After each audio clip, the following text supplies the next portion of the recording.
Break के बाद खुशामदीद हफीजुल्लाह नियाज़ी साहब।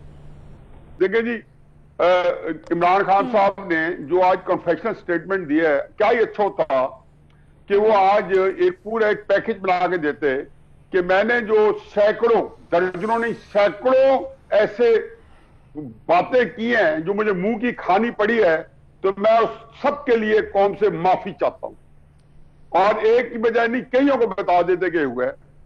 दूसरी बात यह है कि इस बीआरटी के ऊपर यकीन जाने के मेरा ख्याल है कि इससे ज्यादा पाकिस्तान के अंदर टेक्निकली फॉल्टी मंसूबा नहीं बन सकता।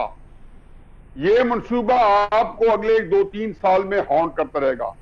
कतई नजर इसके कि इन्होंने उस कॉन्ट्रैक्टर को कॉन्ट्रैक्ट दिया जिसको पंजाब के अंदर डिस्क्वालीफाई करके ब्लैक लिस्ट करके भेजा गया, और किसी जगह ये जाता तो चेयरमैन नैब जो कहता मैं कराची पेशावर चला जाता, कोयटा चला जाता, तो शायद भागम भाग उसके पीछे चले लाहौर पहुंच जाते और कराची पहुंच जाते, जो उनके फेमस कोट था कि मैं कराची और लाहौर के अलावा कहां चला जाऊं। चुनाचे और दूसरा टेक्निकली मैं कंसल्टेंट को जानता हूं, कितने कितने फॉल्ट हुए कंसल्टेंट आज भी पिछले 1.5 साल से इससे बरात हासिल करके बैठे हैं कि कोई चीज अब कोर्ट में केस चले हम कह सके हमारी कोई फॉल्ट नहीं। क्या क्या चीजें इन्होंने एम्बेड की है, किस किस चीजें से इन्होंने स्लैब्स डाली हैं, ये आपके जो टेक्निकल चीजें हैं, लेकिन ये सब सामने आ जाएगा।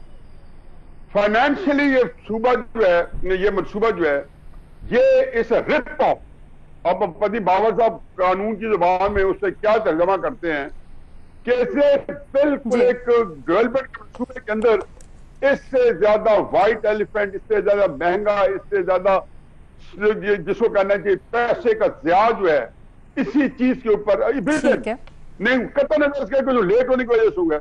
तीसरी चीज इसके अंदर जो इनकॉर्पोरेट कर दे कि ये टेक्निकली खराब, फाइनेंशियली ये बिल्कुल वायबल नहीं, कॉन्ट्रैक्टर इसका जो है जिसको कहना चाहिए बैड डिप्यूटेड कॉन्ट्रैक्टर, और फिर इस सिर्फ मंसूबे के अंदर करप्शन के बहुत सारे निशानात पाए जाते हैं। अब इसके मुकाबले मैं कहता हूं कि इंतहाई नाइंसाफी होगी। भतीजा फरमा गया ना कि जी नामुकम्मल मंसूबे, तो मुझे कोई मंसूबा एक शहबाज शरीफ का बता दें जो नामुकम्मल हुआ है, हुए होंगे 1-2-4, लेकिन खुदा गवाह के चाइना ने उसका नाम रखा हुआ था कि शहबाज शरीफ, उन्होंने पब्लिक में कही ये बातें। मैं खुद कई मंसूबे के इफ्तिताह में गया हूं, 8-9 हजार मेगावाट बिजली पंजाब में पैदा की है, 30 महीने का मनसूबा 22 महीने मुकम्मल हो गया है, 50 बिलियन का मनसूबा जिसको कहना चाहिए फर्क किया वो 38 में हो गया है, 40 में हो गया है, फिर एक पे हुए मनसूबा 12 बिलियन कम हुआ है। इसके कुलियां डिस्कस कर लें। पॉइंट आ गया आपका नियाज़ी साहब। रीमा उमर साहिबा को भी शामिल है, गुफ्तगू करते हैं। मुझे बहुत हंसी आती है जब भी इमरान खान साहब ऐसी कोई बात करते हैं, जैसे आज उन्होंने कहा कि उनकी जो रिजर्वेशंस थे वो गलत थे, तो हमारा पूरा एक ट्रेंड चलता है कि देखें कितने बड़े लीडर हैं इमरान खान साहब, उन्होंने अपनी गलती मान ली। पहले उन्होंने कहा था मैं यू टर्न लेता हूं, लेकिन यू टर्न्स को पहचान बना दिया एक बड़े लीडर की। वो गलत अपॉइंटमेंट्स करते हैं, जब फिर उन्हें फारिग करते हैं तनकीद के बाद तो उसे बता देते हैं चलो उन्होंने कितना बड़ा फैसला किया, उन्होंने जो है लोगों को हटा दिया। तो मुझे बहुत हैरत होती है कि आप अपनी हर गलती को इस तरह, मतलब एक अच्छी पीआर टेक्निक है कि आप गलतियां करो और फिर उसके बाद आप उसको अपनी स्ट्रेंथ बना दो कि चलो मैं एक्नॉलेज तो करता हूँ।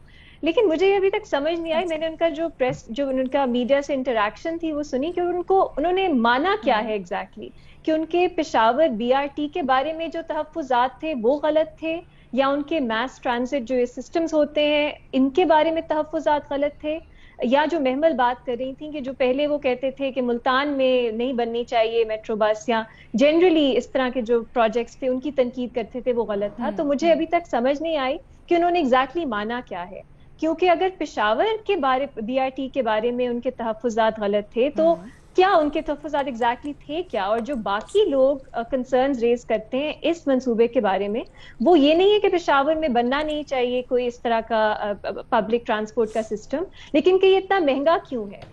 और बाकी जो कुछ कंसर्न्स नियाज़ी साहब ने उठाए, और सलीम साफी साहब अरसे से हमारे शो में वैसे भी इसके बारे में लिख रहे हैं, बात कर रहे हैं, तो वो रिजर्वेशंस तो अभी भी अपनी जगह दुरुस्त हैं। अब ये मंसूबा चले और मैं दुआ करूंगी कि ये बहुत बड़ा सक्सेस हो, लेकिन वो जो सब कंसर्न्स हैं वो अपनी जगह अभी भी हैं। लेकिन ہم نے دیکھا ہے کہ چاہے وہ نیب ہو, چاہے وہ FIA ہو, یہاں حکومت کی یا PTI کی اگر کرپشن سکینڈلز ہوں اس کی تو کوئی انویسٹیگیشن نہیں کرتا. انہوں نے تو مانا بھی ہے کہ ہم لوگ تو پہلے اپوزیشن کی جو ہے ان کی اکاؤنٹیبلٹی کریں گے, تو ہم کچھ دیکھیں گے نہیں اس میں. لیکن میرا خیال ہے سوالات اٹھنے چاہیے اور اس پہ بات ہونی چاہیے کہ جو اس طرح کے کنسرنز ہیں, یہ اتنا مہنگا کیوں ہے, ڈیلیز کیوں ہے, بسز ہیں وہ خریدی کیوں گئی, وہ رینٹ پہ کیوں نہیں تھی, اس طرح کے سوالات. یہ تو اپنی اچھا, جگہ ایک طرف درست تو ہے. جو وزیر اعظم کا کنفیشن ہے اس کا آپ کو تھوڑا سا کنفیوز لگا, اس میں سمجھ بھی نہیں آئی. دوسرا اپوزیشن کو آپ صحیح سمجھ رہی ہیں جو تنقید کر رہے ہیں, کیونکہ آپ کہہ رہی ہیں کہ تحقیقات ہونی چاہیے. یہ میرے خیال ریلیونٹ ہے کہ سب سے بڑا کرپشن سکینڈل ہے کہ نہیں. پوائنٹ ہے کہ کرپشن کے بہت سے سیریس الزامات ہیں, سب سے بڑا ہے کہ نہیں, یہ ریلیونٹ بات ہے. ٹھیک ہے جی.